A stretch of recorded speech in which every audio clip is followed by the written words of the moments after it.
Hello दोस्तों, मैं आपका साक्य अरविंद कोचिंग सेंटर नौरियस। कल क्लास में आपका स्वागत है। हम लोग मैथमेटिक्स को विधिवत रूप से, जैसा ऑफलाइन क्लास में पढ़ाते हैं हम लोग, जैसा आप पढ़ा रहे हैं आपको, तो आप लोग इसको देखिएगा, लेक्चर करिएगा। पुलिस के लिए स्पेशल पढ़ा रहे हैं आपको, तो आप पुलिस है, एसएससी जीडी, दोनों क्लासों के जो क्वेश्चन आपके बनते हैं, जिस टाइप से बनेंगे, कार्य ये कि आप स्पीड में, यहाँ से ऐसा होता है कि वीडियो हम ऑफलाइन डालते हैं तो इसमें पहले बनाना पड़ता है, ठीक है।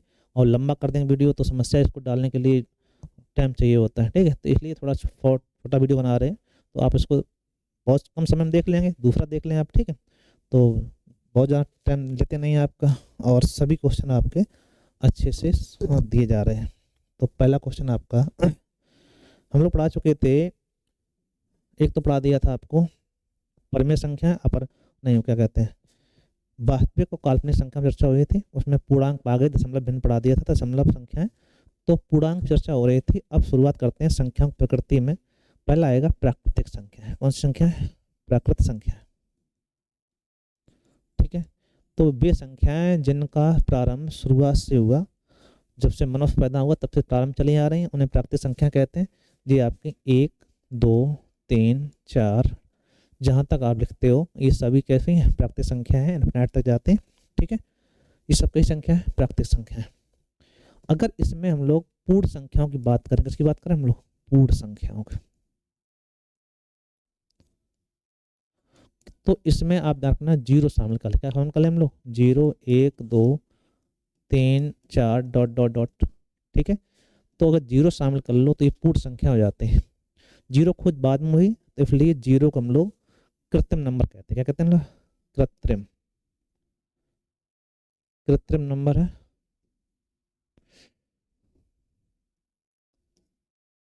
कृत्रिम नंबर, ठीक है।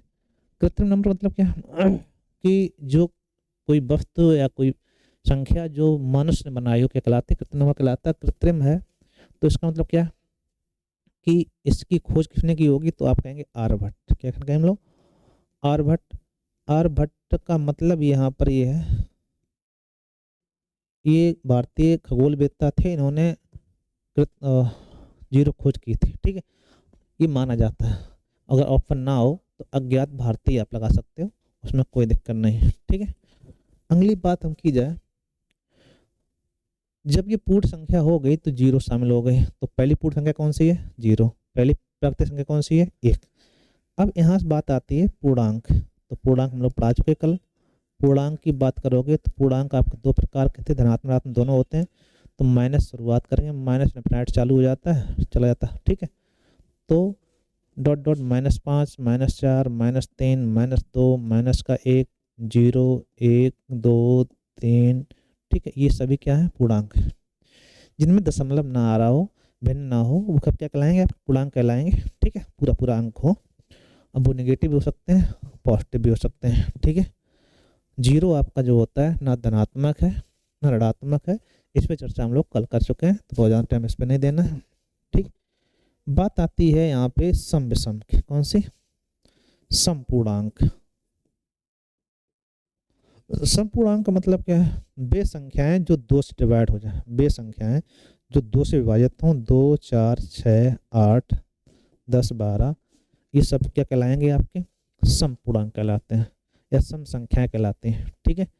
फिर आती है विषम संख्या। कौन संख्या आपकी? विषम संख्या। तो वे संख्याएं 1, 3, 5 जो आपकी दो से नहीं कटती हैं, 7, 9, 11, 13, कई संख्या होंगी आपकी विषम संख्या। तो इसमें बहुत समस्या नहीं होनी चाहिए। पहली विषम संख्या 1 है, पहली सम संख्या 2 है, ठीक है। अब इसमें ये ध्यान रखना कि कोई संख्याएं हो तो उसमें आधी सम होंगी, आधी विषम होंगी। जैसे पूछे 20वीं सम संख्या बताओ, तो 20 दूनी 40, 40 हो जाएगी। हम कहें 20वीं विषम संख्या बताओ, 20 दूनी 40 में से एक कम, क्योंकि 40 तो सम हो जाएगी, तो उससे एक कम, क्योंकि शुरुआत विषम से होती है इसलिए। तो 20 दूनी 40 में एक कम कितना हो जाएगा? 39, ठीक है। 39 20वीं विषम संख्या हो जाएगी। तो एक बार ये पूछा गया कि 200 में विषम संख्या बताना है, तो 200 दूनी 400, 400 में एक कम 399 होगी, ठीक है। तो इस टाइप क्वेश्चन बनते हैं, चर्चा करेंगे हम लोग आगे। और अगला आपका आता है अभाज्य संख्या। कौन सी? अभाज्य संख्या। अभाज्य संख्याएं। ठीक है, तो इसकी परवाह ध्यान रखना, वे संख्याएं जो स्वयं एवं एक के अलावा किसी से नहीं कटते हैं, के अलावा किसी संख्या से विभाजित नहीं होते हैं, किसी संख्या से विभाजित ना हो, विभाजित ना हो, उन्हें अभाज्य संख्या कहते हैं। क्या कहते हैं हम लोग? अभाज्य कहते हैं। ठीक है, इनके गुणनखंडों की संख्या, इनके गुणजों की संख्या, गुणजों की संख्या 2 होती है। कितनी होती है? 2। ये इंपॉर्टेंट रखना। गुणज पूछे जाएं तो अभाज्य संख्याओं के केवल 2 गुणज होते हैं, भाज्य गुणज 3 या 3 से अधिक होते हैं। ठीक है, अब क्वेश्चन ये आ रहा था कि वे संख्याएं जो स्वयं और एक के अलावा ना कट, किसी से ना कटें, क्योंकि एक आपका सार्वगुणनखंड है। एक क्या है? एक आपका सार्वगुणनखंड है, तो एक तो सब में ही कटेगा, कोई दिक्कत नहीं। ठीक है, तो एक क्या है? सार्वगुणनखंड है, इसलिए एक सब से डिवाइड हो जाती है। बाकी आप देखेंगे तो 2, 3, 5, 7, 11, 13 ये आपकी अभाज्य संख्या होती हैं। तो क्वेश्चन आएगा, पहली बात संख्या 2, एकमात्र सम भी है और अभाज्य भी है, वो 2 है। इसके अलावा कोई सम संख्या अभाज्य नहीं हो सकती। ठीक है, तो ये आपको ध्यान रखना है। इसको थोड़ा और देख लेते हैं अभाज्य संख्याओं के बारे में। आपको क्वेश्चन आएगा कि 1 से लेकर 50 तक अभाज्य संख्याओं की संख्या कितनी है? अभाज्य संख्याएं कितनी होती हैं? ठीक है, तो आप बताएंगे 15। कितने होते हैं? 15। 50 से लेकर 100 तक, आप कहेंगे 10। और 1 से लेकर 100 तक पूछे, से लेकर 100 तक पूछा जाए तो आप बताएंगे 25 होते हैं। ये आपको याद रखना, क्योंकि यहाँ से क्वेश्चन कई बार पूछा गया है। 1 से लेकर 50 तक कितने होते हैं? 15।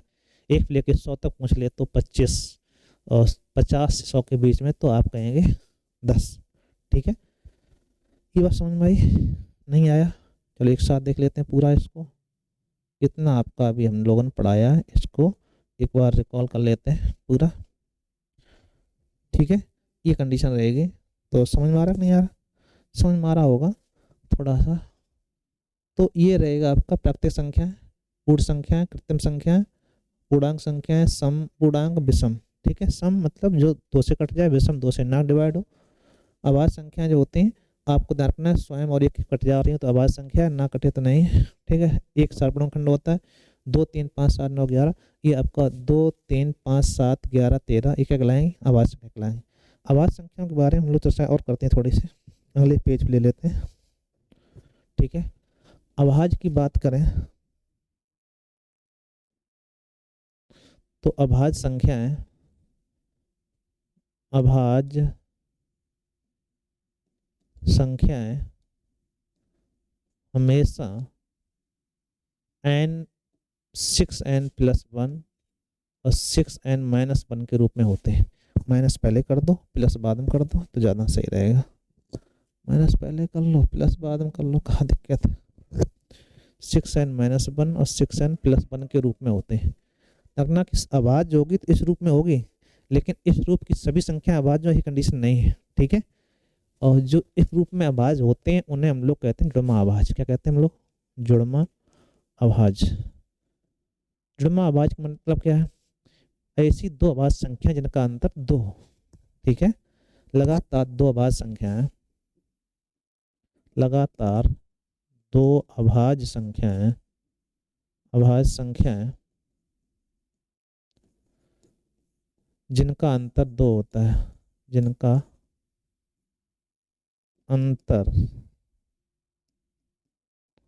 2 होता है, 2 होता है, उन्हें जुड़मा अभाज्य कहते हैं।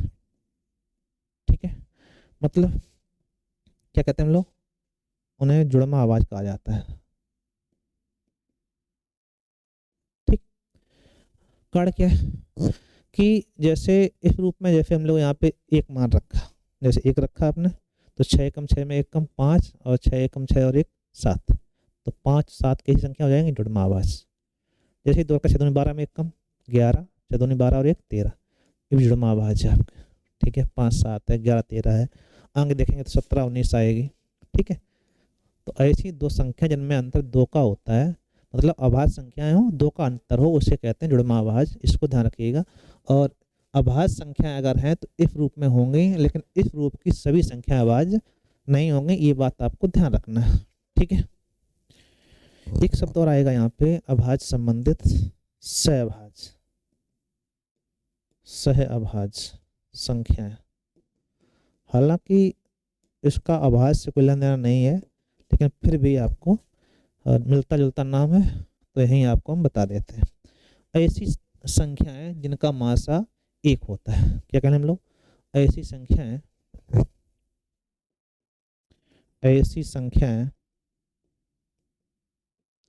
जिनका मासा 1 हो, क्या कहलाएंगी, सहअभाज्य कहलाते हैं। ठीक है, जैसे 12 और 5 सहअभाज्य, ये 2 से कटेगी, वो नहीं कटेगा। ठीक है, मासा 1 मतलब जो एक दूसरे से ना डिवाइड हो। भले ही 18 25 लिखा हुआ है, ये भाज्य भी भाज्य, लेकिन ये सहभाज्य, क्योंकि ये कटेगा तो वो नहीं कटेगी संख्या। डिवाइड करेंगे तो ये 2 से डिवाइड हो जाएगी, वो नहीं होगी। 5 कटेगी तो ये नहीं कटेगा आपका। ठीक है, डिवाइड नहीं होगा। तो ये ध्यान रखना कि इसमें डिवाइड हो रहा है, तो अगर दोनों में मासा आ रहा है, एक कुछ भी आ रहा हो, जिनका मासा नहीं होता उनका मासा 1 होता है। ठीक है, तो मासा नहीं आ रहा है, इसका मतलब क्या है, ये सहभाज्य है। और सहभाज्य युग्म करके पूछ लेगा। ठीक है, जिस क्वेश्चन दे देगा कौन सा सहभाज्य युग्म है, ऑप्शन अगर मैं आप दें आपको 4, जैसे 15 12, ये ऑप्शन है, सहभाज्य युग्म छांटना है। ठीक है, आप 18 और 15, ठीक है, 17 और 34, 25 और 12। ठीक है, तो आप देखेंगे इनमें मासा 3 है, इसमें भी मासा 3 है, इसमें मासा 17 है। तो इन ये आपकी सहभाज्य नहीं है, इनका मासा आ रहा है, सहभाज्य नहीं है। सहभाज्य कौन सा हो जाएगा आपका, डी ऑप्शन हो जाएगा। इनका मासा नहीं आ रहा होगा, तो जिसका मासा नहीं आएगा वो क्या कहलाएगा, आपका सहभाज्य। ठीक, तो इस प्रकार से क्वेश्चन देगा कि सहभाज्य युग्म छांटना है, तो उसमें से आपको देखना है किन संख्याओं का मासा 1 आ रहा है, वही सहभाज्य, ये आपको दिमाग में बैठा लेना है। ठीक है भाई, सहभाज्य बात समझ में आई।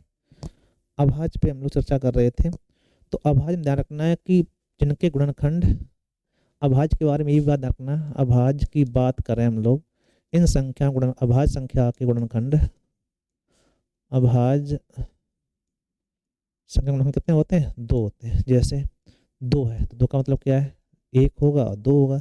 3 है तो इसका मतलब क्या है, आप 1 गुणनखंड होगा और 3 होगा, क्योंकि 1 सबका ही होता है। तो इनके गुणनखंड कितनी होती है, 2 होती है। ये बात आपको ध्यान रखना है। विभाजकों की संख्या 2 होती है, आपको ध्यान रखना है। ठीक है भाई, अभाज्य संख्याओं, तो अभाज्य हो गई, शुरुआत कहाँ से होती है, 2 से। पहली अभाज्य संख्या कितनी है, 2, एकमात्र समअभाज्य संख्या 2। ठीक है, अब बात करते हैं भाज्य संख्या। कौन संख्या, भाज्य संख्या, मतलब आप कहेंगे कि वे संख्याएं जो स्वयं एक के अलावा, स्वयं एक के अलावा किसी और संख्या डिवाइड हो जाते हैं, अलावा किसी और संख्या से, किसी और संख्या से विभाजित हों, विभाजित हों, उन्हें भाज्य संख्या कहते हैं। क्या कहते हैं हम लोग, भाज्य संख्या कहते हैं। इनके गुणजों की संख्या, गुणजों की संख्या कितनी होती है आपकी, आप कहोगे 3 होती है। 3 या 3 से अधिक संख्या, 3 या 3 से अधिक होते हैं, कम से कम 3, अधिक कुछ नहीं भी हो सकती है। ठीक है, लेकिन अगर 2 है तो अभाज्य है, 3 या 3 से अधिक है तो भाज्य है, और 1 अगर है तो आप कहेंगे ना तो भाज्य ना ही अभाज्य। ठीक है, तो यहाँ पे आपको देखने वाली बात है, भाज्य संख्या की बात करें तो 2 3 अभाज्य हो गई, तो 4 6 8 9 10, 12, 14, ये आपकी कौन संख्या कहलाएंगे? भाज्य संख्या। कौन संख्या कहलाएंगे? आपके भाज्य संख्याएं कहलाएंगे। ठीक है भाई, कोई समस्या किसी को? किसी प्रकार की कोई समस्या नहीं आ रही होगी। अब इसमें आपको ध्यान रखना कि पहली भाज्य संख्या कितनी है? 4। और एक आता है पहली विषम भाज्य संख्या कितनी है? 9। ठीक, तो ये चीज़ें आपको ध्यान रखनी। और एक के बारे में रखना, एक ना तो भाज्य, ना तो भाज्य, ना ही अभाज्य, ना ही अभाज्य। ठीक, एक ना तो भाज्य ना ही अभाज्य, इसको आपको ध्यान रखना है। कोई समस्या? कोई समस्या नहीं। अब अगर क्वेश्चन इसमें देखेंगे हम लोग, गुणजों संख्या कितनी होती है, तो आपने बताया 3 या 3 से अधिक, जैसे 4 है आपका, ये 1 से कटेगा, 2 से डिवाइड होगा, 4 से डिवाइड होगा, 3 हो गए। अगर 6 देखा जाए तो 1 है, 2 है, 3 है और 6, 4 हो गया आपका। ठीक है, तो आप ध्यान रखिएगा कि विभाजकों की संख्या जो होती है वो आपकी 3 या 3 से अधिक होते हैं। ठीक, दूसरी बात, ऐसी संख्या, एक और ध्यान रखना, ऐसी संख्या जिसके विभाजकों का योग, जिसके, ये आपका इंपॉर्टेंट फैक्ट है, थोड़ा ध्यान देना, जिसके विभाजकों विभाजकों का योग संख्या से दोगुना हो, संख्या से दोगुना, उसे परफेक्ट संख्या कहा जाता है। परिपूर्ण संख्या कह सकते हो, परफेक्ट संख्या कहते हैं। ठीक है, पूर्ण संख्या नहीं कहेंगे, परफेक्ट मतलब परिपूर्ण, मतलब संपूर्ण संख्या कह सकते हो आप। ठीक है, जैसे 6 आपका है, तो 6 के विभाजक आप देखेंगे 1 है, 2 है, 3 है और 6। ऐसे ही 28 और आता है, 28 का 1 है, 2 है, 4 है, 7 है, 14 से कटेगा और 28, इनका योगफल करेंगे तो इसका 12 आएगा, इसका 56 आएगा। ठीक है, तो ये आपको 2 नंबर ध्यान रखने हैं, इन्हें परफेक्ट नंबर का देते हैं हम लोग, 6 और 28। ठीक है, बाकी इसमें इतना हो गया था भाज्य संख्याओं में, कठिन नहीं अभी तक। भाज्य संख्याओं की परिभाषा हुई और उनकी नाम लिखे गए। कोई समस्या? तो भाज्य समझ में आया कि नहीं आया? ठीक, अब बात करते हैं परमेय अपरमेय की, और देख लेते हैं यहीं पर, फिर आगे इसको हम लोग और बढ़ाएंगे। परमेय संख्या, ठीक है, तो वे संख्याएं जो P/Q के रूप में लिखी जा सकें जहां Q is not equal to 0। वे संख्याएं जो P/Q के रूप में लिखी जा सकें लेकिन Q का मान 0 नहीं होना चाहिए। P/Q के रूप में लिखने के लिए आपको ध्यान रखना, उन्हें बता रहे थे तो बताया था, एक तो दशमलव, ठीक है, पहला काम तो पूर्णांक, सभी इसमें पूर्णांक आते हैं, क्या आते हैं? पूर्णांक। ठीक है, दूसरा दशमलव में शांत दशमलव इसी में आते हैं, और अशांत दशमलव में आवर्ती अशांत दशमलव भी इसी में आते हैं। ठीक है, मतलब भिन्न जिसे आप कहते हैं हम लोग, जैसे पूर्णांक जितने भी हैं 1, 2, 3, 4, 5, 6, 7, ये सब किस में आएंगे? परमेय होंगे। ठीक है, शांत दशमलव 1/2, 1/5, 1/10, 1/25, ये आपके आ जाते हैं। ठीक है, अशांत में जैसे 1/3 है, 1/6 है। ठीक है, ये भिन्न सभी इसमें रखना 22/7, और ध्यान रखना आपको क्या करना है?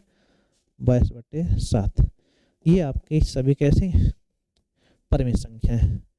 22/7 इसलिए ध्यान रखना क्योंकि पूछा जाता है कि 22/7 की संख्या है परमेय, क्योंकि पाई का मान है, पाई अपरमेय होती है, पाई कैसी होती है? अपरमेय। ठीक है, इसलिए आपका ये कई बार पूछा जाता है, इसको आपको ध्यान रखना। ठीक है भाई, एक क्वेश्चन और देख लेते हैं हम लोग इसी में, अपरमेय संख्याओं की बात कर लें। अपरमेय संख्याओं की बात करें हम लोग, तो वे संख्याएं जो P/Q के रूप में ना लिखी जा सके, ठीक है, उन्हें कहते हैं अपरमेय संख्याएं। तो आपको ध्यान रखना, जितने रूढ़ में संख्याएं आती हैं उनका वर्गमूल ना आए, उन्हें कहते हैं अपरमेय संख्याएं। और ध्यान रखना जितने चिन्ह हैं वो सभी आपके इसी में आते हैं, जैसे अपरमी संख्या की बात करें हम लोग तो आप कहेंगे √2, √3, √5, √4 नहीं करना, क्योंकि √4 वर्गमूल आ जाएगा, 2 हो जाएगा, ठीक है। तो √6 ये सब इसी में आएंगे। और जितने चिन्ह पाई, स्मॉल जी, कैपिटल जी जो भी होते हैं, थीटा आपका जो नीटा, ठीक है, जो फिजिक्स चिन्ह है वो सब जिनके लगभग मान होते हैं वो सब इसी में आते हैं, ठीक है। तो आप ध्यान रखिएगा ये अपरमेय संख्या है, ये आपकी परमेय संख्या है। तो ये हम समझते हैं, यहाँ तक आपको समझ में आया होगा आज। इसको हम लोग आगे कल बढ़ाएंगे। इसकी अभी तक सिर्फ संख्या जानकारी चल रही है। क्वेश्चन किस प्रकार से बनेंगे, क्या क्वेश्चन आएंगे, हम लोग चर्चा उन पर करेंगे। तो ये बातें समझते हैं आपको अच्छे समझ में आई होंगी। तो एक बार लाइक फिर बनता है, थोड़ा कर दीजिएगा। Thank you. ठीक है भाई।